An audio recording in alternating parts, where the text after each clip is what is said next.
जहाँ पर शिवखोड़ी बाबा के दर्शन उस समय के दर्शन हैं। कहते हैं बसमा असुर ने भोले बाबा जी की तपस्या की। भोले बाबा जी उस पर प्रसन्न हुए, उसे वरदान मांगने के लिए कहा। उसने ये वरदान मांगा कि मैं जिसके सिर पे हाथ रखूं वही भस्म हो जाए। भोले बाबा जी ने उसे वरदान दिया। एक दिन वो भगवान को ही मारने चल पड़ा। उस समय भोले बाबा जी ने त्रिशूल मारा जो इस पहाड़ को लगा, जिससे ये गुफा बनी और भोले बाबा जी अपने परिवार को लेकर अंदर आकर बैठ गए। पीछे से विष्णु भगवान ने मोहिनी रूप धारण करके उससे नाच करवाया। नाचते ही नाचते उसने अपना ही हाथ अपने सिर पर रखा, उसी से वो भस्म हो गया। अपने ही अच्छे कर्मों के अनुसार जीव की उन्नति होती है, तरक्की होती है, और अपने ही बुरे कर्मों के अनुसार उसका विनाश हो जाता है।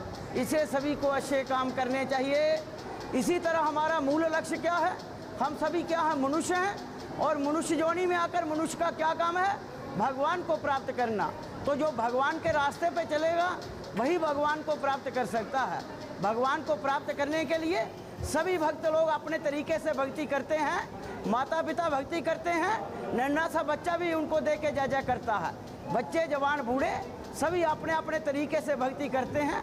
कोई जप करता है, कोई तप करता है, कोई व्रत रखता है, कोई अनुष्ठान करवाता है, कोई उपवास रखता है। अपने अपने तरीके से सभी भक्त लोग भगवान की भक्ति करते हैं। सबसे आसान रास्ता प्रभु को प्राप्त करने का, सबसे पहले अपने जो घर के भगवान हैं उनकी सेवा करो। पिता स्वर्गा पिता धर्मा पिता ही परमंतपा पितृ प्रीतमा पन्ने प्रियंते सर्व देवता। जो पिताजी का दर्जा है वो देवों के देव महादेव के समान है, और माता जी का दर्जा भी उनसे बढ़ के है। कहते हैं घर का शिव जी मरे प्यासा बाहर करे जलधारा, ऐसा पुत्र नरक का गामी महादुष्ट हत्यारा। जिसने अपने माँ बाप की बात नहीं मानी, मंदिरों में पूजा करने से उसे कोई लाभ नहीं होने वाला है। इसलिए सबको समय रहते हुए अपने माता पिता जी की सेवा करते हुए, दीन दुखियों को गले लगाते हुए और प्रभु सुमिरन करते हुए अपना जो उत्तरादायित्व मिला हुआ है उसे निभाने की पूर्ण चेष्टा कीजिए।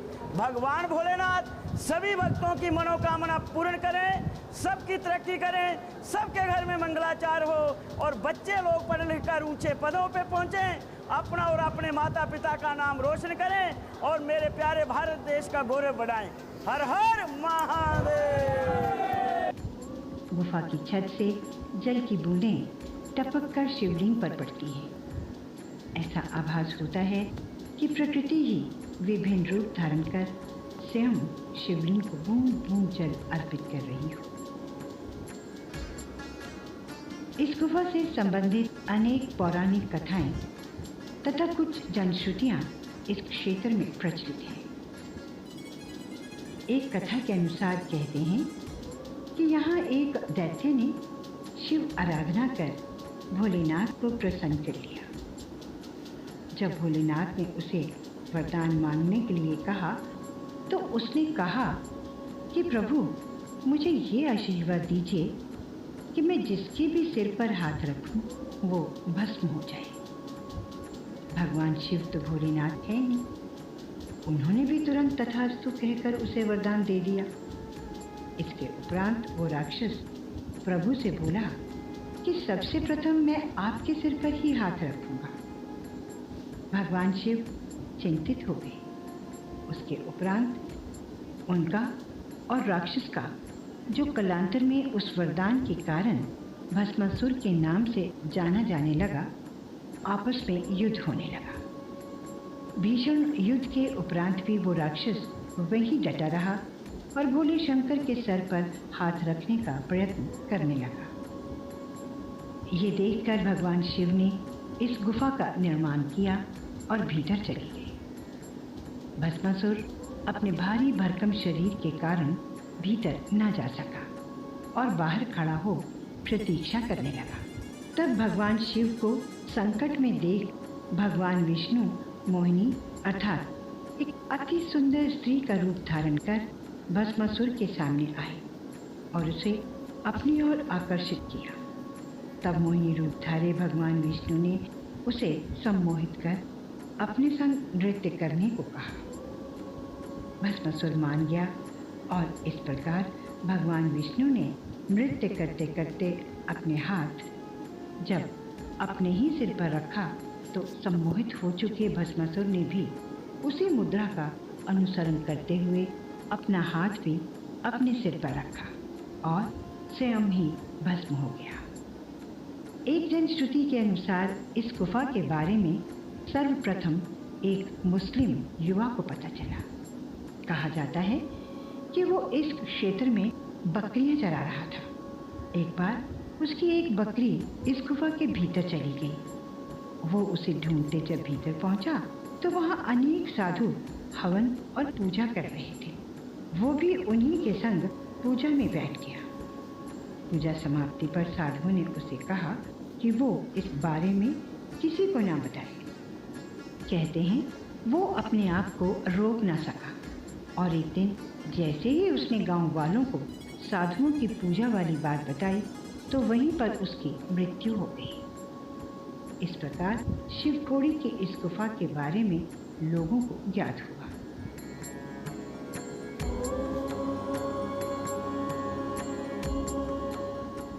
इस गुफा में प्रभु दर्शन हेतु पहले केवल स्थानीय लोग ही आते थे, किंतु जब भोले शंकर की कृपा से लोगों को मनवांछित फल प्राप्त होने लगा तो इस धार्मिक स्थल की प्रसिद्धि दूर दूर तक जा पहुंची।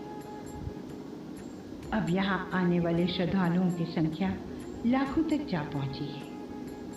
एक अनुमान के अनुसार शिवखोड़ी की इस पवित्र गुफा में शिव शंकर के दर्शनों के लिए आने वाले श्रद्धालुओं की संख्या एक वर्ष में 20 लाख का आंकड़ा छूने लगी है। भोले बाबा के दरबार में जहाँ पर जो भी आता है, जो अपनी मन्नत मांगते हैं तो उनकी मन्नतें पूरी हुई हैं। तो देखने में से सामने है, मैं 12 वर्ष पहले आया था, जहाँ 100 या 150 आदमी जो रोज के आते थे, और आज जो है 10-12 हज़ार से कम कोई भी दिन ऐसा नहीं है 10-12 हज़ार से यात्री नहीं आते हैं। तो दिन ब दिन जो है यात्रा बढ़ रही है। गुफा के भीतर भक्तों के समूह प्रभु के इस चमत्कार को देखकर हतप्रभ रह जाते हैं। भगवान शिव के इस स्वयंभू शिवलिंग रूप को देखकर मन में आस्था उमड़ने लगती है और वो आस्था भजन कीर्तन तथा शिव स्तुति के रूप में मुखरित हो उठती है।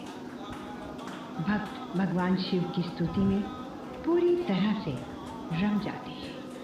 भजन कीर्तन के सुर उभरने के संग ही गुफा का पूरा वातावरण आध्यात्मिकता से परिपूर्ण हो जाता है।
महाप्रभु दर्शन हेतु अनेक भक्त परिवार सहित आते हैं, किंतु ऐसे भी अनेक भक्त हैं जो अपने मित्रों संग शिवखोड़ी की यात्रा पर आते हैं।